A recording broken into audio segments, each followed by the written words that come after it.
নমস্কার বন্ধুরা, ঐশীস কিচেনে সবাইকে জানাই স্বাগত। আজ আমি একটা নতুন রেসিপি নিয়ে চলে এসেছি। আজ আমি দেখাবো কাঁকড়া দিয়ে লাউয়ের ঘন্ট। এইভাবে লাউয়ের ঘন্ট খেতে দারুণ লাগে। আপনারা এইভাবে বাড়িতে বানিয়ে খাবেন, দেখবেন খুবই ভালো লাগে।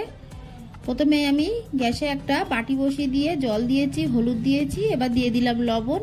এই জলটাকে ফুটতে দেব। জলটা ফুটে উঠেছে, এই সময় কেটে রাখা কাঁকড়াগুলো দিয়ে দেব।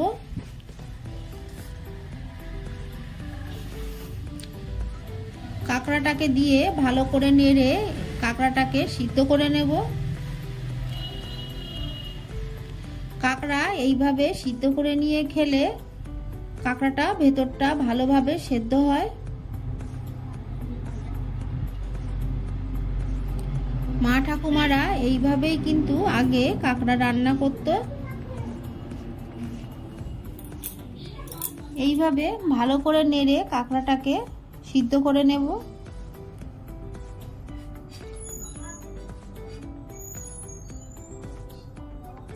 দেখুন কাঁকড়াটাকে আমি ভালো করে সিদ্ধ করে নিয়েছি। যে জলটা ছিল সব জলটা টেনে গেছে। এরপর গ্যাসে আমি কড়া বসিয়ে দিয়ে দিলাম সর্ষের তেল। এই তেলটাকে গরম করে নেব। তেলটা গরম হয়ে গেছে, এর মধ্যে আমি এবার দিয়ে দেব একটা শুকনো লঙ্কা। লঙ্কাটাকে আমি দুভাগ করে দিলাম। দিয়ে দিলাম হাফ টিস্পুন গোটা জিরে। দিয়ে দেব দুটো তেজপাতা। ফোড়নটাকে কয়েক সেকেন্ড ভেজে নেব। দেখুন ফোড়নটাকে আমি সুন্দর করে ভেজে নিয়েছি।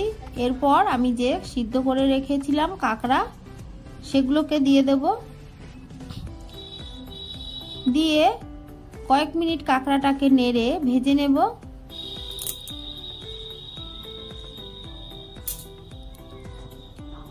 আপনারা যারা কাঁকড়া এইভাবে রান্না করে খাননি, একবার খেয়ে দেখবেন, খেতে দারুণ লাগে।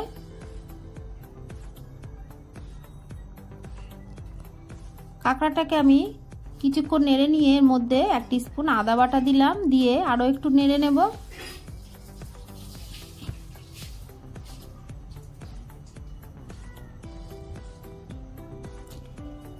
এরপর এর মধ্যে আমি দিয়ে দেব 1 টিস্পুন জিরে গুঁড়ো।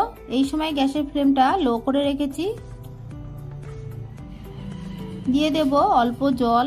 যেহেতু আমি গুঁড়ো মশলা দিয়েছি, একটু জল না দিলে জিরেটা পুড়ে যাবে। বেশ কিছুক্ষণ এইভাবে দিয়ে মশলাটাকে আমি কষিয়ে নিলাম।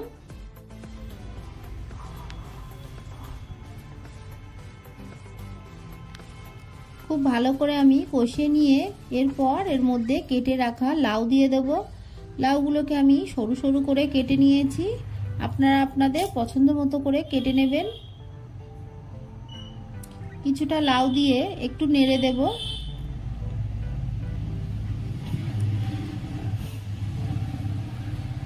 এরপর বাকি লাউটাও দিয়ে দেব।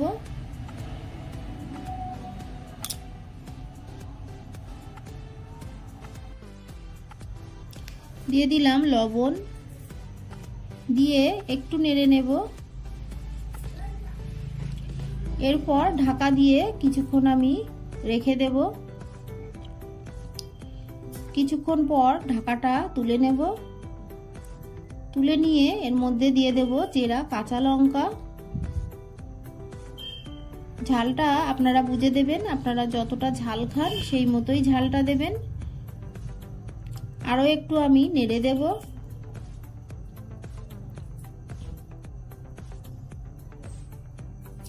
লাউটা কতটা কমে গেছে, এটা আরো কমে যাবে।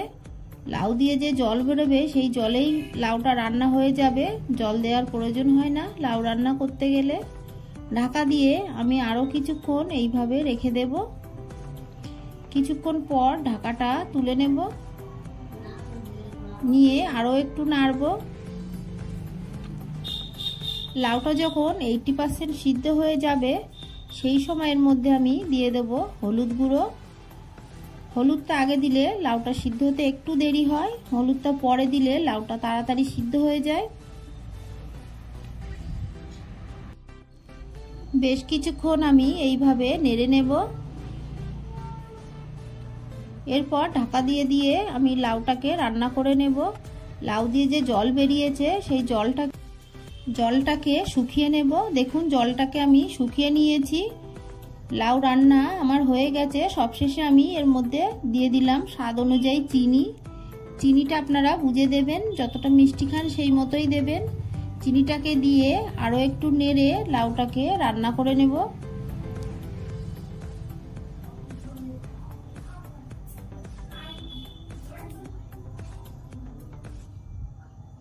সব শেষে আমি এর মধ্যে ভাজা মশলা দেব। এখানে আছে গোটা জিরে, গোটা ধনে, গোটা শুকনো লঙ্কা, শুকনো খোলায় নেড়ে আমি গুঁড়ো করে নিয়েছি, এটা 1 টিস্পুন দিয়ে দিলাম।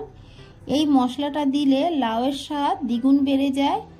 আপনারা যারা এইভাবে লাউ খাননি, একবার বাড়িতে এই ভাজা মশলা দিয়ে লাউ বানিয়ে খেয়ে দেখবেন, খেতে কতটা অসাধারণ লাগে। আমি এবার গ্যাসের ফ্লেমটাকে অফ করে দেব।